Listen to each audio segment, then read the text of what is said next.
नाशिक विधान परिषदेच्या जागेसाठी भारतीय जनता पक्षाच्या वतीनं स्थायी समितीचे माजी सभापती गणेश गीते यांनी आपले नामनिर्देशन पत्र निवडणूक निर्णय अधिकारी आयुष प्रसाद यांच्याकडे दाखल केले। महायुतीमधून नाशिकची जागा अद्याप कोणत्या पक्षाला सुटेल हे जाहीर झालेले नसले तरी भारतीय जनता पक्षाच्या वतीनं गणेश गीते यांनी आपले नामनिर्देशन पत्र दाखल केल्यानं नाशिकच्या जागेवर भाजप आग्रही असल्याचं दिसून आलं आहे।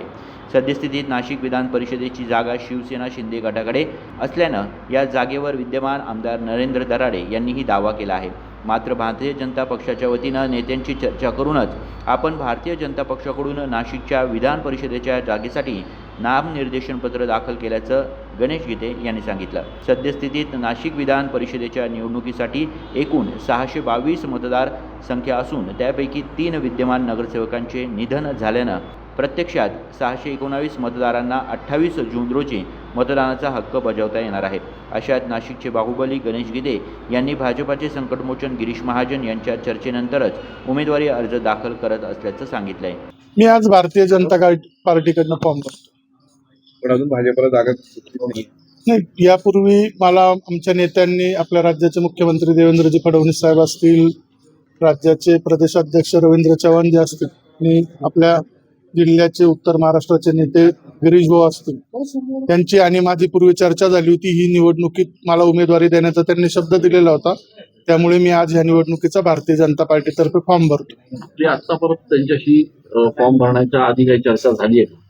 नाही, मी 2-3दा भेटून आलो त्या ठिकाणी, पण अजून युतीचाच निर्णय होत नाही। तो कदाचित उद्या होईल आणि शेवटच्या दिवशी फॉर्म भरणं इतकं घाईघाईत शक्य पण नाही, त्यामुळे मी आज फॉर्म भरतोय।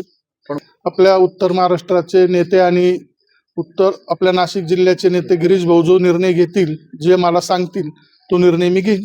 आपण 2-3 दिवस मुंबईत होतात, मुख्यमंत्र्यांशी काही भेट झाली नाही झाली, ते दिल्लीला गेलेलो। तुम्ही आज जो भाजपकडनं उमेदवारी अर्ज दाखल करताय, याच्यासाठीचा काही एबी फॉर्म वगैरे लागतो, तो तुम्हाला मिळालाय का?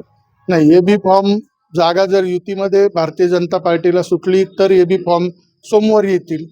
एबी फॉर्म शेवटच्या दिवशी 3 वाजेपर्यंत द्यायचा असतं आणि मी एक भारतीय जनता पार्टीतर्फे फॉर्म भरतोय आणि दुसरा फॉर्म मी अपक्षपणे या ठिकाणी भरून ठेवतोय। हो आहे ना, संख्याबळ या ठिकाणी अधिक असल्यामुळे 100% भाजप या जागेसाठी आग्रही आहे। त्यावेळेस गिरीश भाऊंशी आणि आमच्या पक्षाच्या नेत्यांशी बोलून त्या ठिकाणी निर्णय घेऊ। अपक्ष लढणार तुम्ही? ते सांगतील त्या दिशेने जाऊ। ही जागा लढाईची असं ठरलंय, मी ठरवलंय की मला लढायची मैत्रीपूर्ण नाही। आता तो निर्णय पक्षश्रेष्ठी घेतील। आपल्याला आश्वासन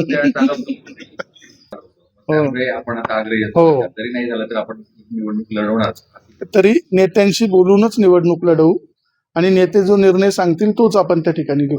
नाही, आम्ही दोघं चांगले मित्र आहे। जर भारतीय जनता पार्टीला जागा सुटली तर दोघांमध्ये ठरवून घेऊ कोणी लढायचं। त्यांच्यासाठी पण फॉर्म घेऊन ठेवलेले, ते फॉर्म पण माझ्याकडेच आहे। दरम्यान सोमवारी विधान परिषदेच्या निवडणुकीसाठी उमेदवारी अर्ज भरण्याचा शेवटचा दिवस असून 2 तारखेला अर्ज छाननी तर 4 तारखेला माघारीची मुदत असणार आहे। उमेश आवनकर, दिशा न्यूज, नाशिक।